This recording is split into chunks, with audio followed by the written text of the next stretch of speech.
This screencast is going over how to add, subtract, and multiply radicals. It is Learning Target 48 in my class.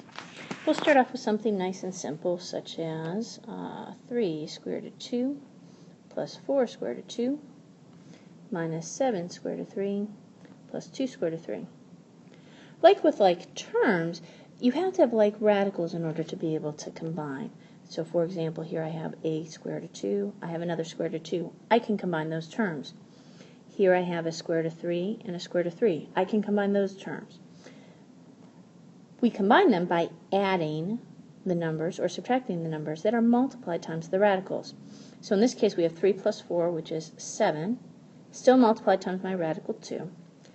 In the case of the radicals 3's, we have negative 7 plus 2 with the radical 3's, which will give me a negative 5, radical 3. You can almost think of this as being like 3x plus 4x minus 7y plus 2y. And again, you get 7x minus 5y. You don't actually multiply or do anything to the radical 3's, the radical 2's, and so on. I can't combine the 7 radical 2 and the 5 radical 3 because they're different radicals, just like I can't combine 7x and 5y. Now, in order for us to be able to combine radicals, they do have to be in simplest radical form.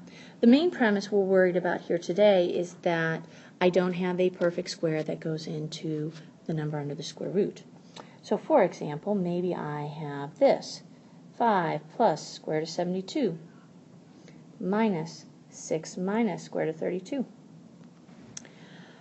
My square root of 32 and my square root of 72 are not simplified. So I'm looking for my highest perfect square that goes into 32, or just 72, it's 36. It's 36 times 2. My highest perfect square that goes into 32 is 16. 16 times 2. So I have 5 plus 6 radical 2 minus 6 minus 4 radical 2. And you'll notice now I have terms that have radicals and terms that don't have radicals. We combine the terms that don't have radicals as well as combining the terms that have radicals. Since we have subtraction, we need to remember to distribute the negative sign to everything in the second parentheses. If it helps you out, you might want to write this out that it's minus 6 plus 4 radical 2. So when we combine, we get 5 minus 6, which is negative 1, and we have 6 plus 4 with our radical 2's, that's plus 10 radical 2. Let's try another one. This time I have 6 plus 3 square root of 27 plus 2 square root of 75 minus 4. So again, I'm going to simplify my radicals. Radical 27 can split down into radical 9 times radical 3. Radical 75 can split down into radical 25 times radical 3. So I have 6 plus 3 times another 3 from my square root of 9, square root of 3, plus 2 times 5 from my square root of 25, radical 3, minus 4. Now, I probably should multiply those numbers in front of the radicals before we combine. So really we have 6 plus 9. 6 plus 9 radical 3. Once we've multiplied it out, plus 10, because 2 times 5 is 10, radical 3 minus 4. And now we can combine our like radicals and our like numbers. 6 minus 4 is 2. 9 radical 3 and 10 radical 3 gives me 19 radical 3.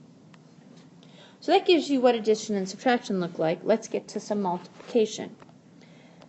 For example, 4 plus 2 radical 2 times 6 plus radical 2. And the structure might look familiar to you because you can actually treat this just like you do when you multiply a binomial. I can take 4 times 6, which gives me 24. I can take 4 times 1 radical 2, which is plus 4 radical 2. I can take 2 radical 2 times 6.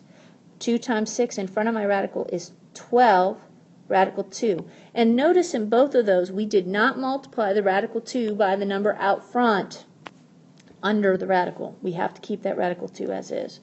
Last but not least, we have plus 2 times the square root of 4, because I can multiply the two numbers under the radical. However, the square root of 4 is really 2. So that becomes important when we're trying to combine our like terms. We got 24 plus 4 radical 2, which we'll leave here for just a second, plus 2 radical 2, plus 4, because we're taking 2 times 2. That now allows me to combine the numbers that don't have radicals. 24 plus 4 is 28. And the terms that have radicals, and that gives me 16 radical 2 for that portion. You can do a little bit of shortcutting in terms of your combining of like terms, which I'll show you in the next example, but again, this is the basic premise of what's happening. So we have 2 minus 3 radical 6 times 8 plus 4 radical 6. Again, distributing, I have 2 times 8, 16.